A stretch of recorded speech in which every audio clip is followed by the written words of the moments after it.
ओम शांति, नमस्कार, good morning. हम हैं सुबह की दिव्यता और ताजगी के साथ, आपके साथ सब रंग में। आज आप कैसा अनुभव कर रहे हैं? कैसा लग रहा है आपको?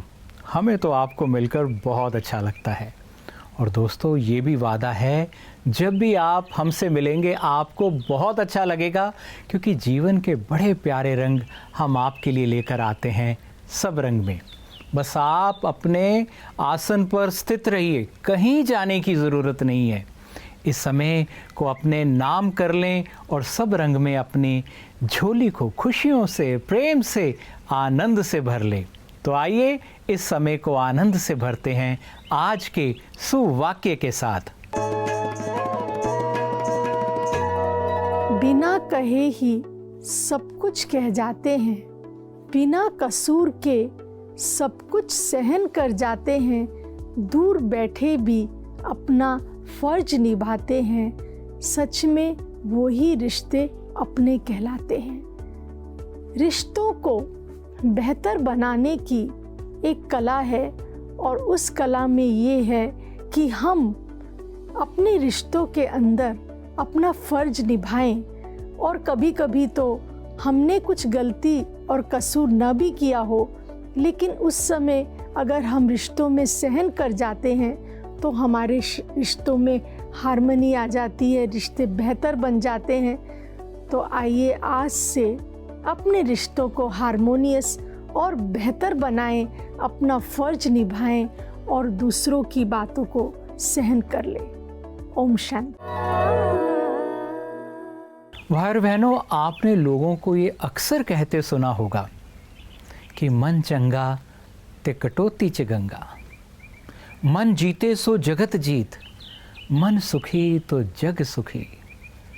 और विज्ञान भी, मेडिकल जगत में आजकल कहता है कि जो 90% बीमारियां होती हैं वो साइकोसोमैटिक होती हैं, उनका रिश्ता आपके मन से है। तो इस तरह आपके जीवन को आपका मन बहुत प्रभावित करता है।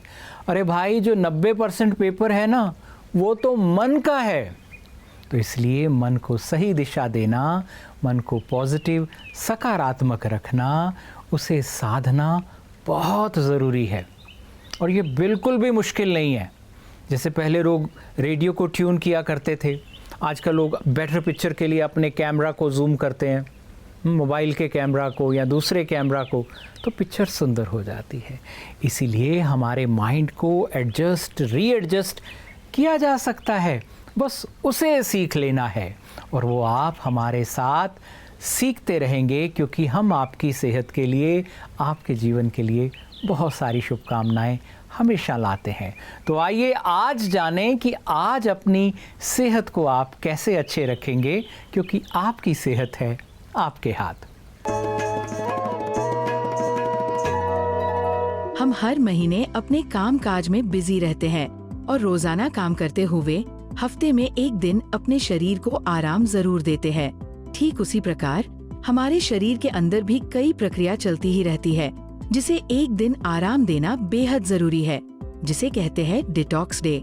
हफ्ते में एक दिन फलाहार या डिटॉक्स डे रखना शरीर के लिए बहुत फायदेमंद होता है। इस दिन हल्का और सादा खाना जैसे फल, नारियल पानी, नींबू पानी, उबली सब्जियां या स्मूदी लेने से पाचन तंत्र को आराम मिलता है और शरीर में जमे टॉक्सिन्स बाहर निकलने लगते हैं। इससे न सिर्फ वजन कंट्रोल में रहता है, बल्कि स्किन साफ होती है, पेट हल्का महसूस होता है और एनर्जी भी बढ़ती है। साथ ही जब शरीर को एक ब्रेक मिलता है तो मेटाबॉलिज्म बेहतर तरीके से काम करने लगता है। ये एक अच्छा मौका होता है अपने खान पान को रीसेट करने का। ये भी खास ध्यान दे कि दिन भर में कम से कम 8 से 10 ग्लास पानी जरूर पिए, ताकि शरीर हाइड्रेटेड रहे और टॉक्सिन्स बाहर निकले। ये दिन ओवर ईटिंग से बचाता है और हमें हेल्दी खाने की आदत सिखाता है। कुछ लोग इसे इंटरमिटेंट फास्टिंग का हिस्सा भी मानते हैं। इसलिए हर किसी को हफ्ते में एक दिन फलाहार या डिटॉक्स डे जरूर अपनाना चाहिए।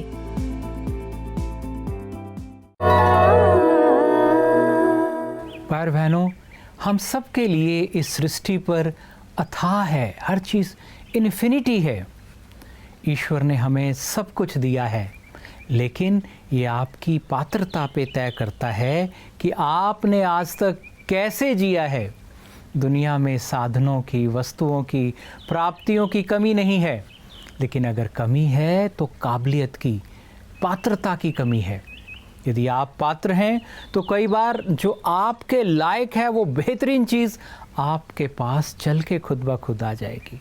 यदि आप योग्य नहीं हैं, पात्र नहीं है, तो आई हुई अपॉर्चुनिटी भी चली जाती है। इसलिए बहुत ज़रूरी है अपनी योग्यता और पात्रता को बढ़ाना।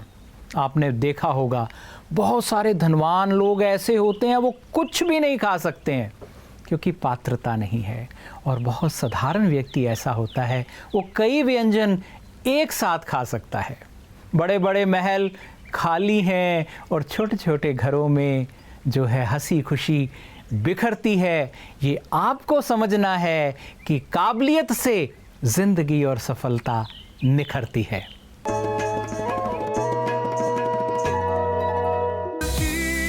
उम्मीद हम पूरा करेंगे, हर कदम आगे बढ़ते रहेंगे।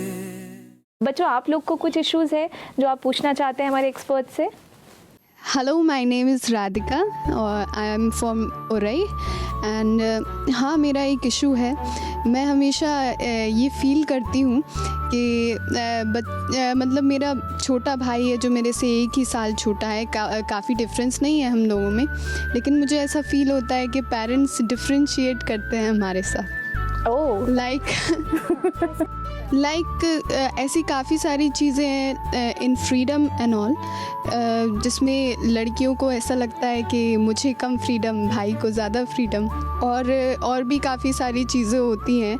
इन some emotional factors also I feel that मेरे भाई के लिए थोड़ा ज़्यादा मतलब प्यार है एंड मेरे लिए थोड़ा कम है। ओके बेटा, आपकी मम्मा भी हैं यहाँ पे? जी बिल्कुल है। तो चलो इनकी मम्मा से पूछते हैं। जी, मैं पूजा कौशल उरई से। और ऐसा तो नहीं है खैर कि बच्चे एक को ज़्यादा प्यार करेंगे हम और एक को कम। हम लोग तो सेम ही करते हैं, और बच्चों को ये फील होता है कि आप भैया को ज़्यादा करते हो और मुझे कम करते हो, लेकिन ऐसा तो होता नहीं है। मम्मी पापा तो सेम ही प्यार करेंगे दोनों बच्चों को। अब ये थिंकिंग हो जाती है थोड़ा सा, बच्चों को कई चीज़ों में फील होने लगता है कि नहीं, आपने इस जगह उसको ज़्यादा इन्वेस्ट कर दिया, हमको नहीं किया। इस सब वजह से थोड़ा हो जाता है। उनका क्या प्रॉब्लम है हमें समझ में ज़्यादा आएगा, आपको नहीं आएगा, तो हम लोग प्रॉब्लम के अकॉर्डिंग ही चलेंगे जैसा होगा।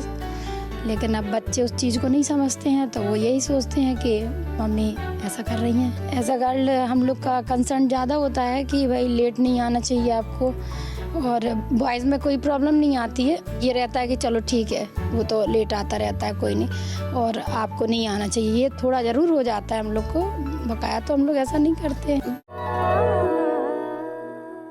दोस्तों, हम बात कर रहे थे कि सृष्टि पर वस्तुओं की, प्राप्तियों की कोई कमी नहीं है। ज़रूरी है अपने आप को उन प्राप्तियों के लिए योग्य बनाना और जीवन का आनंद लेने के लिए अपने आप को अयोग्य बनाना। और यहाँ सब रंग पर हमेशा ही ज्ञान की गंगा बहती रहती है, और आप कैसे योग्य बनेंगे, अयोग्य बनेंगे, ये आपसे कहती रहती है।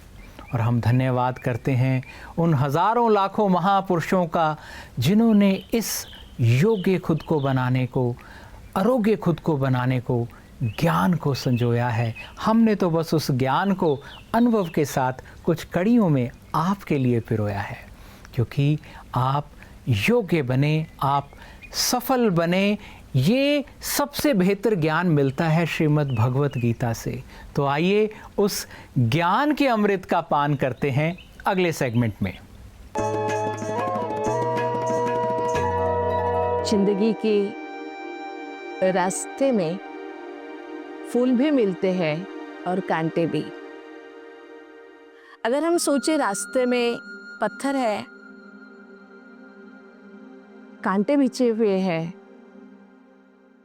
और चलना छोड़ दें, तो क्या हम अपने मंजिल तक पहुंच सकते हैं?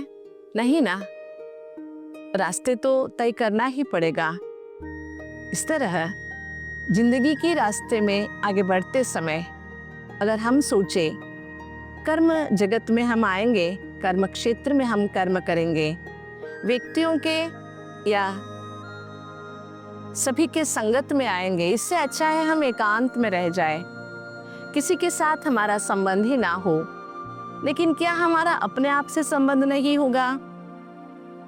ऐसा कोई एक क्षण भी है जो हम कुछ भी नहीं करते हो? ये तो हो ही नहीं सकता ना। न कश्चित क्षणमपि जातु, एक क्षण भी नहीं जाता है। तिष्यत अकर्मकृत, अर्थात अकर्म न कर्म ही नहीं करे, ऐसा एक क्षण भी नहीं हो सकता। भले हम लोगों से दूर रह सकते हैं, लेकिन अपने आप से तो दूर नहीं रह सकते। जब तक शरीर में है तो आत्मा का साथ है, शरीर छूटने के बाद भी हम अपने आप में साथी तो रहते हैं। इसलिए भगवान कहते हैं, साथ में रहते हुए जैसे कमल कीचड़ के बीच में रहता है, फिर भी ऊपर उठकर सभी को खुशियाँ भी देता है और भगवान के चरणों में भी पहुँच जाता है। इसी तरह हम कर्म क्षेत्र में रहते हुए इस सब से अलग रहकर जीना सीख सकते हैं। यही तो कर्मयोग का मार्ग है। लीजिए भाई और बहनों, सब रंग में अब आपको शुभ दिन कहने का समय आ गया है। आपका दिन बहुत शुभ हो, मंगलमय हो, ऐसी शुभकामनाएं हमारी है। और आपकी जो प्यारी सी मुस्कान है हमको बेहद प्यारी है। मंगलमय दिवस हो आपका, शुभकामनाएं हमारी है। ज्ञान योग से चढ़ती अद्भुत अतीन्द्रिय सुख की खुमारी है। मंगलमय हो जीवन आपका, ये शुभकामनाएं हमारी है। और पद्मा पदम प्राप्तियों के लिए हम ईश्वर के आभारी हैं। मंगलमय हो दिवस आपका, ये शुभकामनाएं हमारी हैं। देखिए कठपुतलियाँ चैतन्य नाच रही, नज़र आता नहीं मदारी है। मंगलमय हो दिवस आपका, ये शुभकामनाएं हमारी है। अनेकों ने भरकर खुशियों को बांटा है, अब आपकी बारी है। मंगलमय हो दिवस आपका, ये शुभकामनाएं हमारी है। अगली बार फिर मिलेंगे सब रंग में, खुशियों को लेकर आपसे मिलने के लिए, जीवन में एक साथ सब रंग लेकर खिलने के लिए। ओम शांति।